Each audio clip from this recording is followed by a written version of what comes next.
Let's jump to the first big story, which is not from timcast.com. It's from the Daily Mail. Biden administration says TSA will not enforce masks on planes due to a court ruling after Psaki said, "I'm not a doctor," when asked why face coverings are still recommended.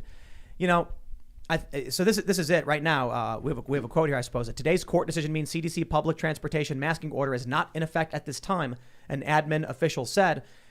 I don't know what that means if you're maybe you're in an airport right now and you're listening on your headphones, you're about to board your plane and they're telling you still got to wear your mask. I honestly have no idea. Maybe you can show them this and be like, "Hey, I'm watching live right now. They're saying I don't got to wear a mask." Well, that's what the TSA said, but these private airlines might still want to enforce masks, so we'll see.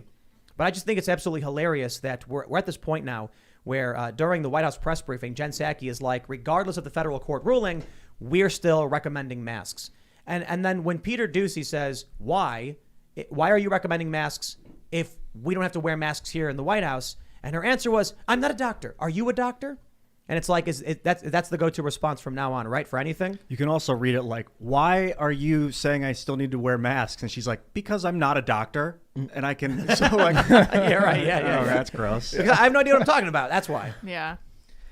It will be the go-to answer for everything. Every time something happens in the economy, I'm not an economist. I have no idea. Anytime the jobs report enters up, lower than normal, I'll be like, I don't know. I'm not a job recruiter. I have no idea. Why are gas prices so high? Are you a petroleum engineer? I'm not a petroleum engineer. Okay. Yeah, I think it points to how they're all technocrats at heart, though. You know, like that's like the whole thing is this pivot to expertise is because they want to control and manage everything top down. So they're like, well, I'm not the person that can manage that top down. I'm just like a part of this technocratic team, and that's not like my position or whatever. But was there like a memo that went out when Ketanji Brown Jackson was asked to define woman, and she's like, "I'm not a biologist," and then all of a sudden some Democrat strategist went, "Oh, that's it. That's the ticket." And then he's like, he writes the memo up, "From now on, this is what we do.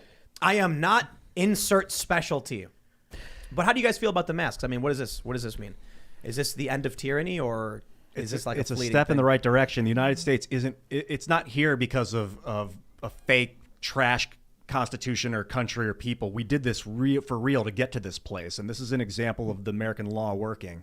I think masks personally are disgusting. I don't know if that's what you were asking about, how I feel about masks. Feeling the sweat and stick on my face after 5 hours on a plane of breathing, talking about recirculated air. Yeah. I just could never fathom, really understand how that should have been better for me. Well, Ian came upstairs and he was like, "Masks, no more masks." So I was like dancing in for real. Right.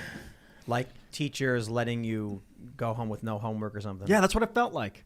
It really feels like that. And that's silly. That's like they're gaslighting us to feel like that. I think gaslight's the right word, because I shouldn't be celebrating back to normalcy. I should just be expecting it and ready for it. I mean, ultimately, you got to remember this is going to be enforced by a TSA employee, and those people are, on average, retarded. Can I use that word?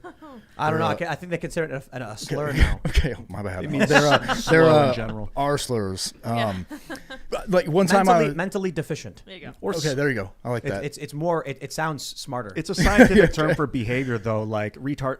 The word itself is to mean slow. Yeah, and you can, if you don't call people names and stuff directly. I meant the slur, but I think, just real quick, I think mentally deficient is more offensive. Yeah. Yeah. Like it's because they're too dumb to get it. Well, no, it's just like you're you're trying to make it sound smarter, or like there's something wrong with them. Yeah, I mean, Anyway. one time I was flying back home from San Jose. I was at a speaking gig, and I had a T-shirt on that had a grenade on it, and this dude at TSA was like, "Do you think you should be wearing that to the airport?" I was like, "Excuse me?" He said, "Do you think that's appropriate?" And I said, "Do you think you should be giving me fashion advice? Like, aren't you supposed to be like looking at my bag or something?" Like, what the? Can't say bomb on an airplane. TSA is interesting. I'm from the pre-9/11 era, and there was no TSA. It felt very authoritarian and weird when they created that after 9/11. And then when you find out there weren't weapons of mass destruction in the Middle East, and what the heck is this war on terror really? Like, why do we still have a TSA? I don't